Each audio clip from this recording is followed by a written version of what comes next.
Pas protestave të studentëve të Universitetit të Mjekësisë së Tiranës ka ardhur reagimi këtij rektorati.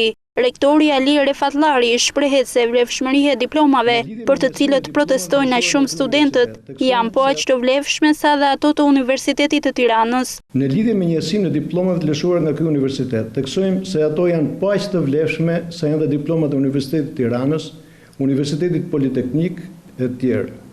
Për ditë kemi kërkesa nga universitetet huaja që na kërkojnë vlefshmërinë e diplomave të studentëve tanë që kanë aplikuar pranë këtyre universiteteve.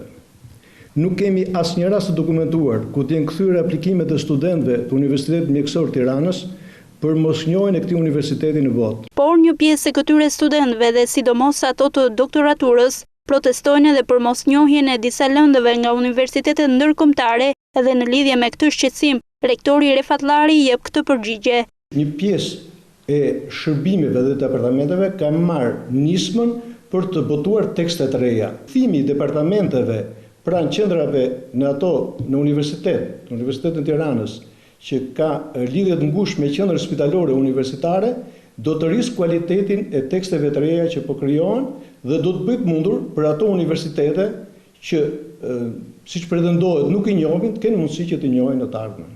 Sa kaq rektori i Universitetit të Mjekësisë së Tiranës shprehet se lëshimi dhe dhënia e diplomave për studentët është në proces printimi, ndërsa shpërndarja e kopjeve të para do të nisë të mërkurën për disa nga fakultetet përkatëse të këtij universiteti.